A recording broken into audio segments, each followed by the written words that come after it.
setelah dipotokan, selesai dipoto, kemudian HP-nya dikembalikan kepada orang tersebut. Tiba-tiba ada satu orang yang nggak dikenal gitu ya, satu orang nggak dikenal, tiba-tiba mukanya sangat-sangat apa ya, kesal dan merengut gitu ya.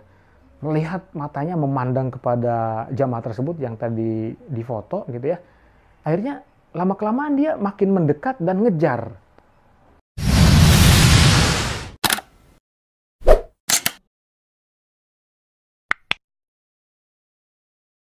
Bismillahirrahmanirrahim. Assalamualaikum warahmatullahi ta'ala wabarakatuh. Alhamdulillahi rabbil alamin. Wabihi nasta'in ala umuri dunya waddin. Wassalatu wassalamu ala ashrafil anbiya'i wal mursalin. Sayyidina wa nabiyyina Muhammadin. Wa ala alihi wa ashabihi ajma'in. Amma ba'd. Jumpa kembali di channel saya, Muksid Haitami. Sudah lama saya tidak bikin konten atau video tentang Mekah dan Madinah dan juga seputar umroh. Insya Allah pada kesempatan kali ini saya ingin kembali share atau sharing berbagi kepada Bapak Ibu sahabat para penindu tanah suci tentang umroh, haji, cerita seputar Mekah dan Madinah, juga hal-hal yang berkaitan dengan itu semua. Nah, sebelum saya lanjut, yang baru bergabung di channel ini, channel Muksid Haitami, silahkan untuk subscribe, like, dan juga komen. Jika ada pertanyaan atau jika ada hal yang ingin disampaikan, kritik, saran, atau juga ingin menyampaikan pengalaman tentang umrohnya, tentang hajinya, silahkan bisa tulis di kolom komentar. Insya Allah kalau juga berkenan nanti akan saya sampaikan di video ini ya di YouTube, sehingga bisa menjadi pelajaran untuk teman-teman kita yang akan melaksanakan ibadah umroh dan haji ke tanah suci. Baik, terima kasih Bapak Ibu sahabat sekalian yang sudah menyimak video ini, yang sudah bergabung dengan channel ini. Cerita ini bertujuan agar Bapak Ibu sahabat para perindu tanah suci bisa lebih mengerti atau hati-hati tentang atau ketika ingin melaksanakan ibadah haji dan umroh ke tanah suci. Ya, jangan sampai kemudian kita melakukan hal-hal yang dilarang ketika kita berada di tanah suci. Nah, ini pun adalah cerita yang menjadi pengalaman saya sebagai seorang tour leader atau seorang mutawif. Ya, jadi memang sejak 2013 saya menjadi seorang tour guide atau menjadi seorang tour leader umroh, di mana pekerjaan saya adalah membawa jamaah melaksanakan ibadah umroh ke tanah suci. Ya, dari tahun 2013 sampai dengan tahun 2017 itu banyak sekali membawa jemaah ke tanah suci.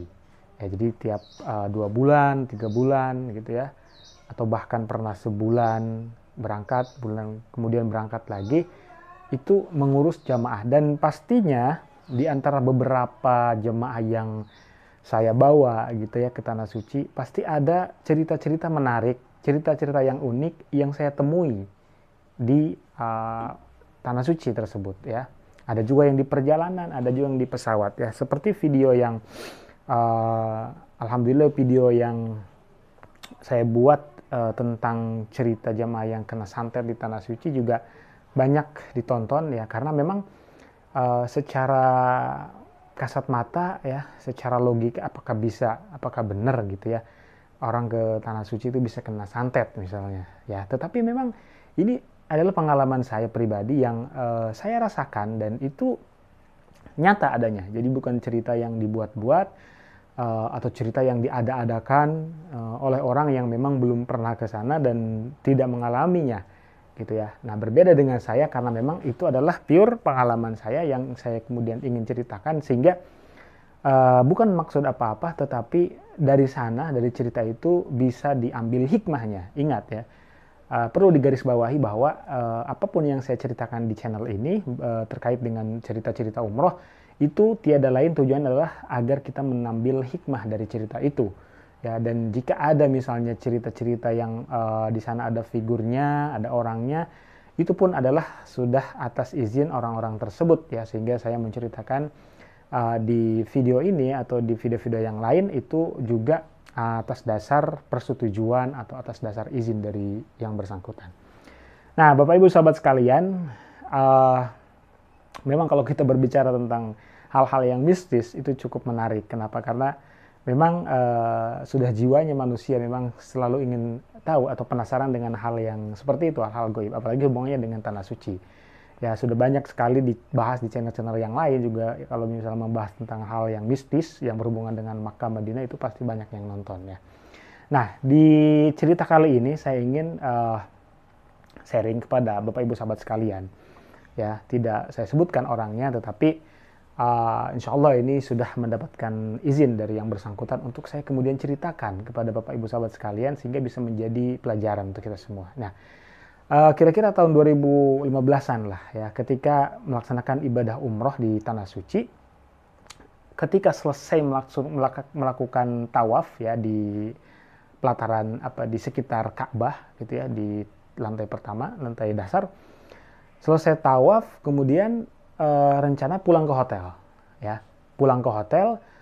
Kalau kita pulang ke hotel ya dari arah tawaf itu ya, dari tengah-tengah Masjidil Haram, Ka'bah, pasti kita melewati tempat atau melewati dalamnya Masjidil Haram gitu ya.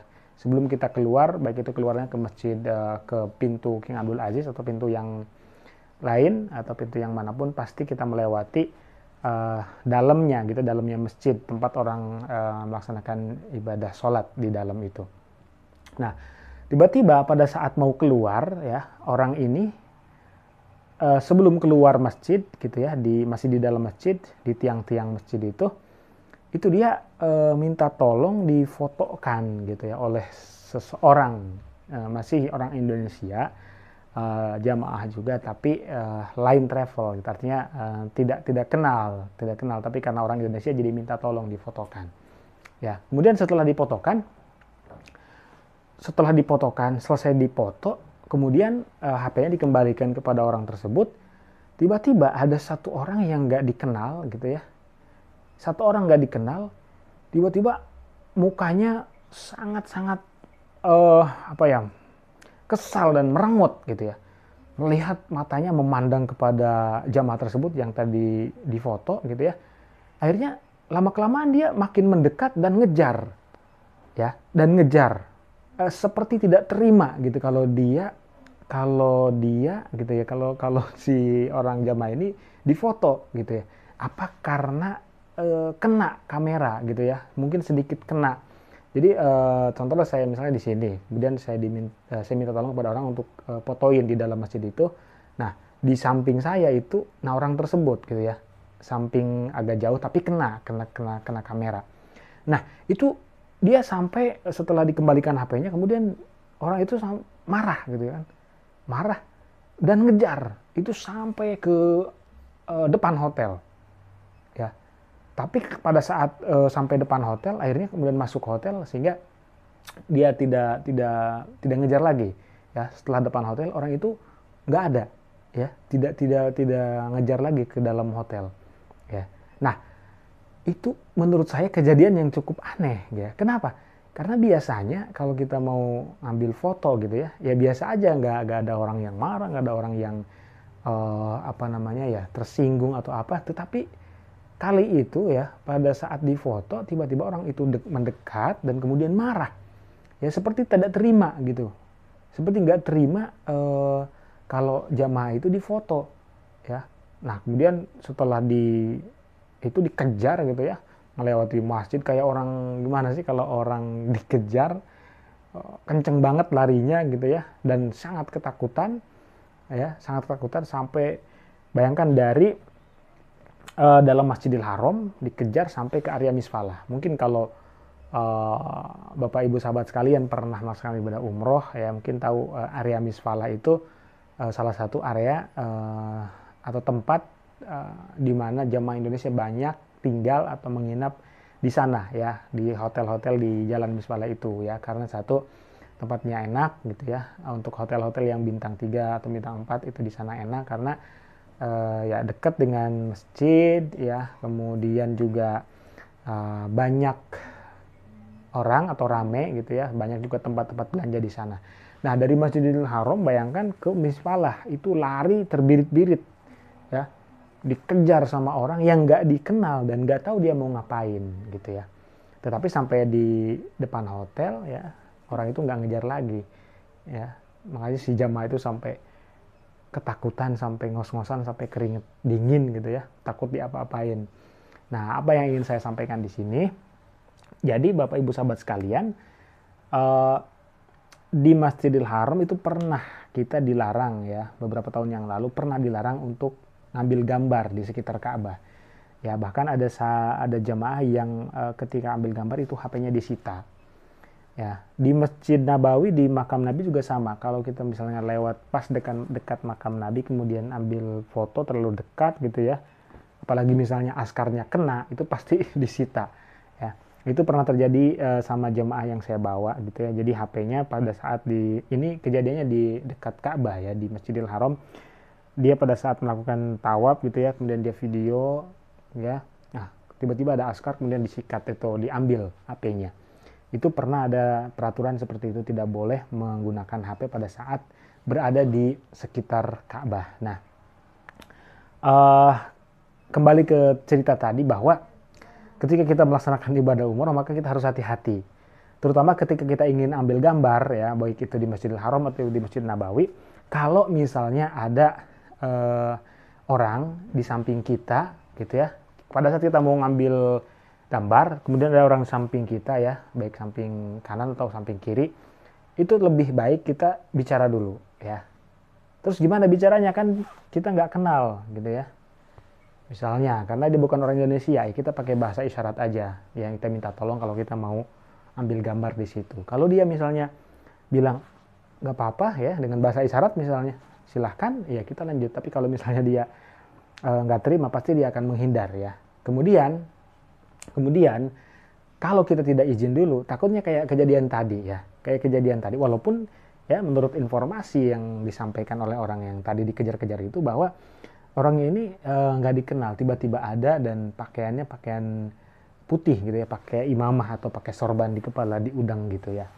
Nah, itu sedikit cerita yang saya sampaikan dan mudah-mudahan Bapak Ibu sahabat sekalian bisa mengambil hikmahnya ya. Itu tadi saya sampaikan bahwa ketika kita ingin ambil foto, ya pertama niatnya dokumentasi. Jangan kita mempunyai niat yang lain, misalnya saya ingin foto kemudian saya update, kemudian saya ingin dilihat sama orang. Nah, itu juga niat yang salah yang bisa jadi menyebabkan itu semua. Kemudian niat saja bahwa ketika kita ingin ambil gambar di tanah suci, bahwa niatnya untuk dokumentasi, itu aja, untuk dokumentasi ya. Baik, sampai sini dulu cerita umroh kali ini, mudah-mudahan ada hikmahnya. Jangan lupa subscribe, sampai jumpa di video selanjutnya. Assalamualaikum warahmatullahi wabarakatuh.